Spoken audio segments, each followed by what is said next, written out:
List final ಮಾಡಿಕೊಂಡು ರಾಜ್ಯಕ್ಕೆ DK Shivakumar Siddaramaiah ವಾಪಸ್. ಶುಕ್ರವಾರ ಲೋಕಸಭೆಯಲ್ಲಿ ಪದಗ್ರಹಣ.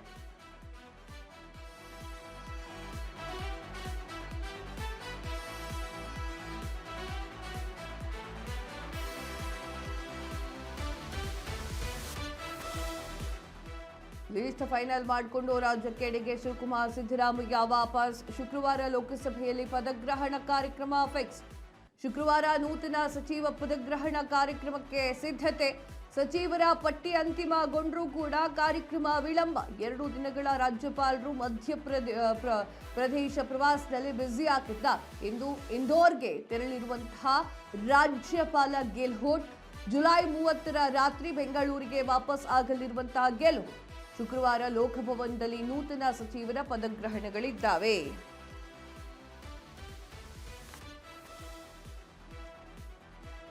ಲೀಸ್ಟ್ ಫೈನಲ್ ಆಗಿದೆ. ಲೀಸ್ಟ್ ಫೈನಲ್ ಆದಮೇಲೆ ಡಿಕೆ ಶಿವಕುಮಾರ್ ಅವರು ಮತ್ತೆ ಸಿದ್ದರಾಮಯ್ಯ ಅವರು ವಾಪಸ್ ಬರ್ತಾ ಇದ್ದಾರೆ. ಶುಕ್ರವಾರ ನಾನೇನಂದಿದ್ದೆ, ಬುಧವಾರ ಅಥವಾ ಗುರುವಾರ ಅಂತ ಅಂದಿದ್ದೆ, ಇಲ್ಲ, ಶುಕ್ರವಾರ ಲೋಕಭವನದಲ್ಲಿ ಪದಗ್ರಹಣ ಕಾರ್ಯಕ್ರಮ ಫಿಕ್ಸ್ ಮಾಡಿಕೊಂಡಿದ್ದಾರೆ. ಆಯ್ತಾ. ಶುಕ್ರವಾರ ನೂತನ ಸಚಿವರ ಪದಗ್ರಹಣ ಕಾರ್ಯಕ್ರಮಕ್ಕೆ ಸಿದ್ಧತೆಯನ್ನ ಮಾಡ್ಕೊಂಡಿದ್ದಾರೆ. ಸಚಿವರ ಪಟ್ಟಿ ಅಂತಿಮಗೊಂಡ್ರೂ ಕೂಡ ಕಾರ್ಯಕ್ರಮ ಸ್ವಲ್ಪ ವಿಳಂಬ ಆಗ್ತದೆ. ಯಾಕಂತಂದ್ರೆ ಮನವೊಲಿಸುವಂಥ ಕಾರ್ಯಕ್ರಮಗಳಿದ್ದಾವಲ್ಲ ಅದರ ಹಿಂದ್ಗಡೆ. ಸೊ 2 ದಿನ ರಾಜ್ಯಪಾಲರು ಬೇರೆ ಕಡೆಗೆ ಹೋಗ್ತಾ ಇದ್ದಾರೆ. ಮಧ್ಯಪ್ರದೇಶದ ಒಂದಿಷ್ಟು ಜಾಗಗಳಿಗೆ ಎಂಟ್ರಿಯನ್ನು ಕೊಡ್ತಾ ಇದ್ದಾರೆ. ಸೊ ಆ ಒಂದು ಕಾರಣಕ್ಕೆ ಅವರು ಬೆಂಗಳೂರಲ್ಲಿ ಇರೋದಿಲ್ಲ. ಇವತ್ತು ಇಂದೋರ್ಗೆ ತೆರಳ್ತಾ ಇದ್ದಾರೆ ರಾಜ್ಯಪಾಲ ಗೆಹ್ಲೋಟ್ ಅವರು. ಸೊ ಅವರು ಬಂದ ನಂತರ ಶುಕ್ರವಾರ ಬರ್ತಾರೆ, ಅಂದರೆ ಜುಲೈ 30ನೇ ತಾರೀಕು. ಸೊ ಅವರು ಬಂದ ನಂತರ ಈ ಒಂದು ಪದಗ್ರಹಣ ಕಾರ್ಯಕ್ರಮ ಆಗುತ್ತೆ. ಇಲ್ಲಿ ಪದಗ್ರಹಣ ಕಾರ್ಯಕ್ರಮ ಆಗುತ್ತೆ. ಇದಕ್ಕಿಂತ ಸ್ವಲ್ಪ ಬೇಗನೆ ಮಾಡ್ಕೊಳ್ಬೇಕಾಗಿತ್ತು ಇವರು.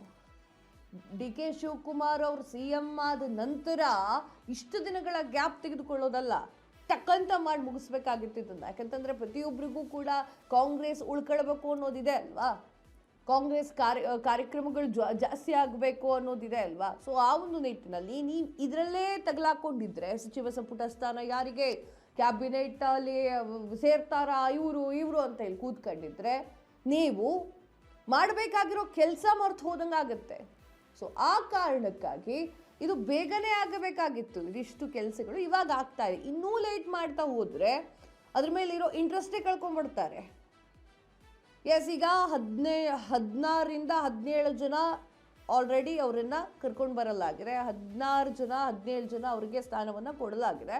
ಬಟ್ ದೆಹಲಿ ಪ್ರವಾಸ ಮಾಡ್ತಾ ಇದ್ದಂತಹ ಲಾಭಿ ಮಾಡ್ತಾ ಇದ್ದಂಥವ್ರು ಏನು ಮಾಡ್ತಾರೆ, ಅವ್ರಿಗೆ ಎಷ್ಟು ಜನರಲ್ಲಿ ಅವ್ರಿಗೆ ಟಿಕೆಟ್ ಸಿಕ್ಕಿದೆ, ಟಿಕೆಟ್ ಫೈನಲ್ ಆದ